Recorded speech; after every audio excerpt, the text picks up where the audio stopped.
Chapitre 38. Les deux Templiers, la soutenant chacun sous un bras, du moins ce qui restait d'un bras en ce qui concernait le gauche, l'emmenèrent à travers le complexe. Ils se conduisaient avec une brutalité crasse. Myrdate, du fond de sa détresse, supposa qu'ils prenaient ainsi une petite revanche sur les inquisiteurs. Dans la hiérarchie de l'Église, les Templiers, comme eux, se trouvaient à un rang inférieur. Les frères et sœurs de Myrdate se comportaient souvent avec eux comme avec de la valetaille. Avoir à leur merci une inquisitrice, et qui plus est, pas n'importe laquelle, Myrdate de Badcastle, la pupille de Yorg, était pour eux une véritable revanche. Ils ne se privaient pas pour échanger quelques propos salaces, vexants ou détestables, que Myrdate, il y avait encore quelques heures, leur aurait fait rentrer dans la gorge. Elle est bien esquintée, l'inquisitrice. Ah, une fois débarrassée de ses prothèses, c'est plus la même musique.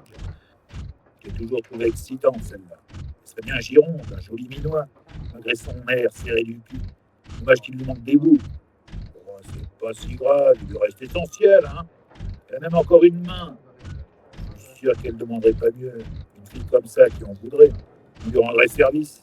Et ça continuait ainsi. Une véritable sanie verbale qui avait commencé dès qu'ils avaient quitté le laboratoire. Elle ne réagissait pas, à quoi bon, c'était trop bas, et Myrdate connaissait l'étendue de la saleté humaine, la connaissait maintenant d'autant mieux qu'elle savait que les démons en étaient l'expression. Tout ce qu'ils faisaient n'était que la manifestation de la psyché humaine dans ce qu'elle avait de plus répugnant, de plus trouble, de plus abominable. Ils viennent de nous, songeait-elle. Elle était encore sous le choc de ces révélations qui bouleversaient totalement sa croyance, l'idée qu'elle se faisait du monde et de son ordonnancement, et mettait à bas tout ce qu'elle avait fait jusqu'à présent. Tout, au souvenir de la petite Anna dans l'électrorail qui était venue lui demander un autographe, elle se ravisa. Non, pas tout, car qu'ils soient des messagers de l'enfer ou l'expression de la psyché humaine, dans ce qu'elle avait de plus détestable et meurtrier, elle avait lutté pour préserver ses semblables, adultes ou enfants, de leurs agissements.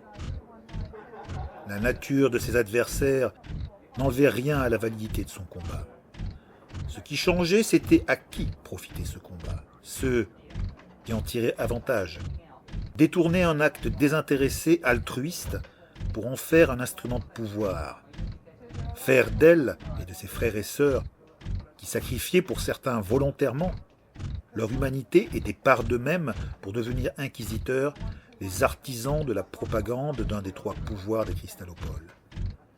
Quelle idiote avait-elle été de croire qu'elle pourrait s'introduire ici et s'en aller sans être arrêtée. Yorg, dès que l'alarme avait été lancée, avait compris pourquoi il se trouvait ici et qui elle était venue voir. Il avait directement foncé au laboratoire du professeur Ewin. Elle avait espéré pouvoir lui soutirer les informations qu'elle cherchait et repartir pendant que Marius faisait diversion. Naïve qu'elle était. Yorg était bien trop malin pour ça. Il la connaissait trop bien. Il jouait avec plusieurs coups d'avance. Alors que les Templiers l'amenaient à travers un dédale de couloirs, elle se fit la réflexion que cette partie du chapitre, qu'elle n'avait jusqu'à présent jamais visitée, était immense. Qu'elle en connaissait n'était que la partie émergée de l'iceberg. Ils passèrent devant une porte qui s'ouvrit sur une silhouette en blouse, qui se figea et les fixa d'un regard interloqué, presque choqué. Derrière lui, Myrdate devina une grande salle emplie de prothèses licanomatiques suspendues à des patères, des rails, bras, jambes, corsets, inquiétants fragments d'anatomie mécanique, des pièces semblables à celles qu'on lui avait volées, celles qui lui permettaient d'encore se croire humaine et pas ce rebut pathétique que les deux Templiers trimballaient comme un sac à travers le complexe souterrain. Elle connaissait cette pièce, elle y était déjà venue, plusieurs fois, quand un petit bonhomme étrange du nom de Léonard lui avait installé ses premiers implants licanomatiques et pour certaines révisions. Mais elle ne se souvenait pas d'être passée par ces couloirs. Elle empruntait d'habitude un ascenseur depuis les étages officiels du chapitre. Elle n'avait jamais eu la curiosité de se demander s'il y avait autre chose autour de cette pièce. À sa décharge, il fallait dire que chaque visite était assez perturbante. Se faire escamoter ses membres comme un automate pour les remplacer par d'autres avait quelque chose d'assez déstabilisant, du moins au début. On s'y faisait. Enfin, presque. Ceux qui le croisaient s'arrêtaient, frappés de stupeur. Ils la dévisageaient avec une expression d'incrédulité. Dans leur sillage, les chuchotements allaient bon train. Myrdad de Bathcastle, la pupille de Yorg, amenée ainsi, il y avait de quoi en faire des gorges chaudes. Il y a encore quelques jours, Myrdad, rien qu'à cette idée, en serait morte de honte. Maintenant, elle n'en avait que faire. Ce n'était pas son statut ni son honneur d'inquisitrice qui lui importait, mais le fait qu'elle avait échoué. Oui, elle avait découvert la vérité, cette vérité que cherchait son père, mais pour quel bénéfice, puisqu'elle n'aurait pas l'occasion de la faire éclater au grand jour. Et Marius dans tout ça, qu'était-il devenu? Était-il lui aussi prisonnier dans ce complexe? Avait-il réussi à s'échapper? Elle espérait que oui. Elle se posait encore la question quand les deux gardes cuirassés s'arrêtèrent devant une porte qui s'ouvrit sur une cellule nantie d'une couchette et d'un sanitaire. À qui était-elle habituellement destinée, puisque l'Inquisition combattait des créatures surnaturelles? Et y en avait-il d'autres? Ils la lancèrent tel un vulgaire sac sur le petit lit raide où elle se réceptionna comme elle put de l'unique bras qui lui restait. À force de contorsion, elle parvint à se retourner pour leur adresser un regard de défi. L'un d'eux, peut-être celui qu'il avait traité de Gironde, fit mine de s'avancer. « Hé, Glissa-t-il à l'autre dessous son casque. il y a un lit, maintenant qu'on est là. » Myrdad sentit comme une huile glacée se répandre sur elle la tension libidineuse et perverse du Templier. Du fond de sa détresse, elle ne put s'empêcher de penser.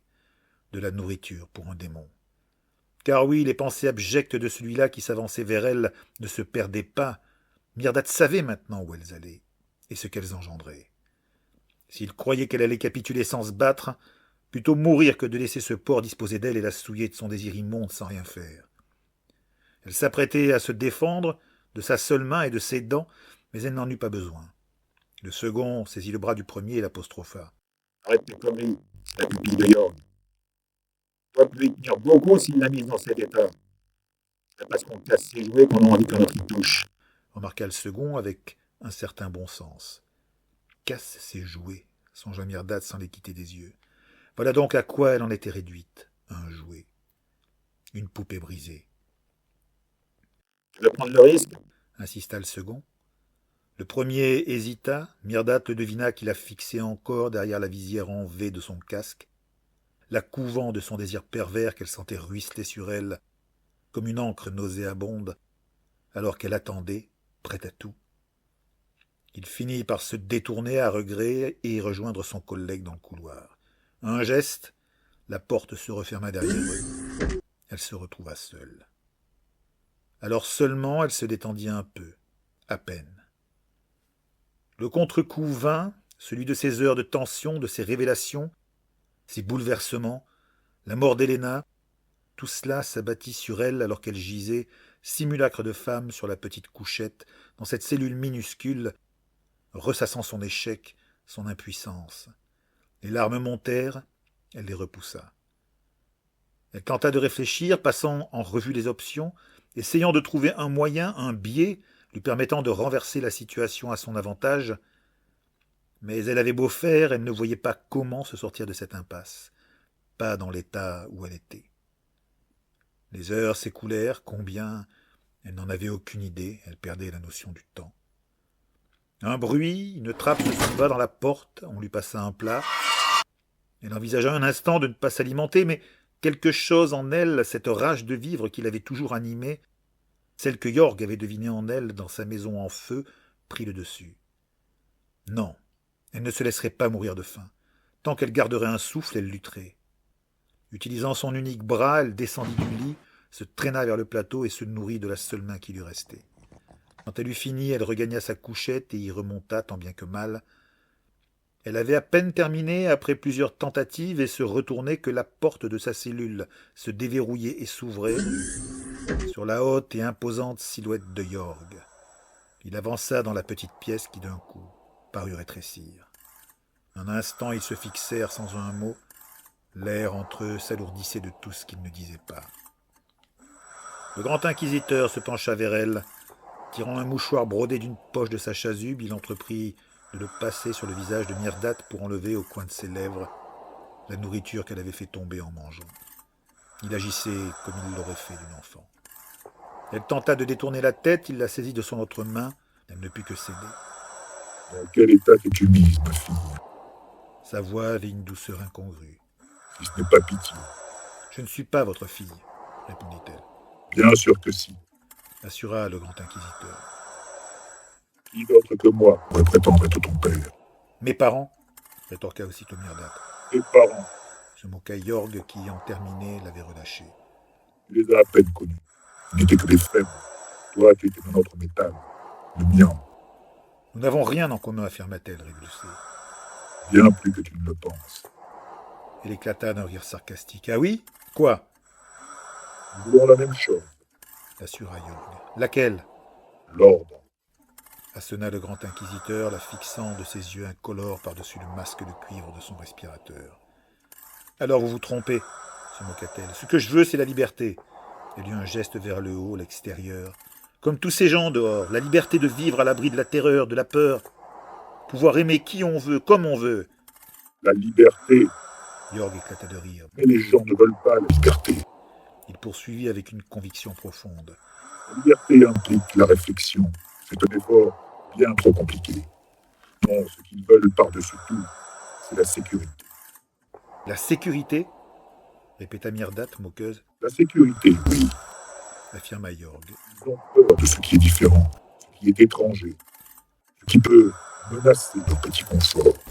Les démons, murmura Myrdat. Oui, les démons. La manifestation de leur propre péché. Un éclat sinistre illumina les pupilles du grand inquisiteur.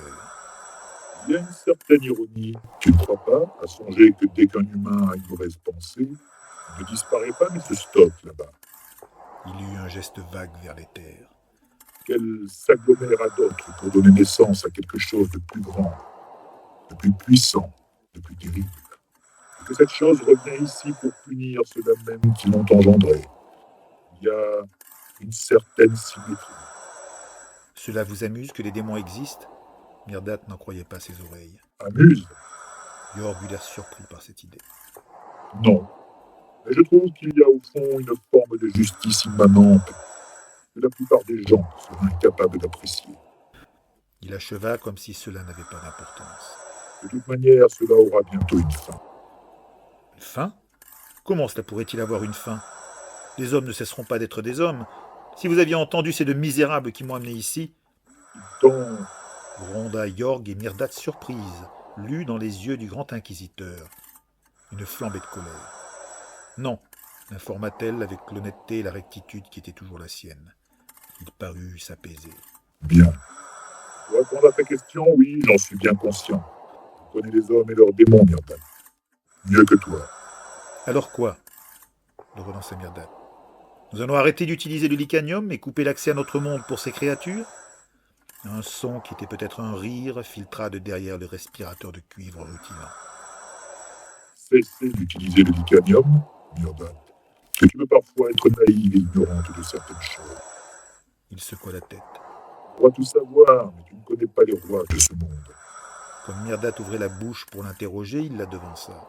Non, nous ne devons pas cesser d'utiliser le licanium. Tout s'effondrerait sinon. Pense au profit de la Transcontinental Railway Corporation et de tous ceux qui vivent grâce à elle. Pense à... Il s'interrompit comme s'il en avait trop dit. Non, ils n'arrêteront pas. Il se tut avant de reprendre une flamme ardente dans ses yeux trop pâles. Mais nous avons découvert le remède, la parade contre les démons. Les inquisiteurs? Elle secoua la tête. Nous sommes trop peu nombreux. Nous ne pourrons jamais... Il leva une de ses mains mécaniques. Pas seulement les inquisiteurs, Myrdat. Nous aurons des alliés de taille, des alliés providentiels, des alliés angéliques. Il exultait et Myrdat, horrifié, comprit. Les archanges. Vous voulez invoquer les archanges? Tu es perspicace, Myrdat. Après Yorg, Tu l'as toujours été. il marqua une pause avant de reprendre. Oui, les archanges, une force inépuisable. L'exact opposé de ces monstrueuses émanations des déviations humaines. Le surmoi, murmura Myrdat. Que dis-tu? Interrogea Yorg. Qu'allez-vous faire? Souffla Myrdat, le regard plongé dans quelque abominable vision. seront installés au sommet de la tour Eiffel le premier invocateur d'archange, diffusera son bouclier sur notre cité et la couvrira de sa sainte protection. Triompha Yorg. Vous allez invoquer des archanges? Gardat le fixait, les yeux agrandis d'horreur. Quoi de mieux pour combattre cet engencement? Ce sera un carnage, s'exclama-t-elle. Un véritable carnage. Vous devez arrêter ça. Carnage? Yorg ne comprenait pas, ne voulait pas comprendre. Et pourquoi donc? Vous n'avez pas senti? Non, bien sûr, vous n'étiez pas là. Elle reprit devant le regard aigu de Yorg. Cette créature, cet archange, comme vous l'appelez. J'ai ressenti ses pensées, comme on ressent celles des démons. Eh bien, S'enquit encore Yorg en plissant ses paupières. Il n'y a pas de colère en eux, pas de haine. c'est bien ce que je te disais. Ce sont des anges. Gardat secoua la tête. Mais pas de pitié, pas de compréhension non plus. Elle haussa le ton en désir de convaincre. Ils ne vont pas seulement détruire les démons, ils vont aussi châtier les humains, comme Célestine, comme ces misérables dans la rue où vous m'avez rejointe. Quand bien même, S'emporta Yorg. qu'importe qu'ils consument aussi quelques criminels, malveillants, sybarites et sodomites, ce ne sera que justice. Quelques criminels? S'exclama Myrdat, comprenant que Yorg ne réalisait pas, ne pouvait pas réaliser ce qu'il s'apprêtait à faire et les conséquences qui en découleraient. Pour eux, les pensées humaines sont déjà des crimes. Toute individualité, toute dissimulation, tout est péché. Ils tueront tout le monde. Pour eux, nous sommes tous des pécheurs qui méritent châtiment. Pas l'hiver. Gronda Yorg avec un grand geste. Les justes seront épargnés. Seuls seront frappés les Philistins en tous les démons. Yorg, je vous en prie, écoutez-moi. Il faut que vous m'écoutiez, ce sera...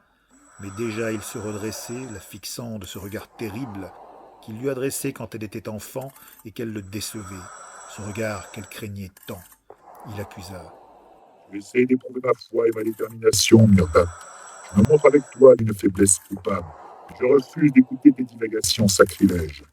Il se dirigea vers la porte de la cellule qui s'ouvrit devant lui, mais au moment de franchir le seuil, stoppa et se tourna vers elle pour lui lancer. Je te laisse une chance de méditer et de revenir dans le droit chemin, Myrdat. Car je connais ta valeur. Je serai navré de tout perdre. N'essaie plus jamais de me faire douter de ma mission. Non, non, vous ne pouvez pas, commença-t-elle. La porte se referma, les coupant l'un de l'autre et l'enfermant à nouveau. Alors, cédant à la colère, au désespoir et à la conscience de son impuissance, elle poussa un terrible cri de rage et de son seul poing martela la cloison qui soutenait son lit, sans autre effet notable que de se faire mal à la main. Elle finit par basculer sur le dos, épuisée, et sans même s'en rendre compte, sombra dans l'eau noire d'un sommeil agité.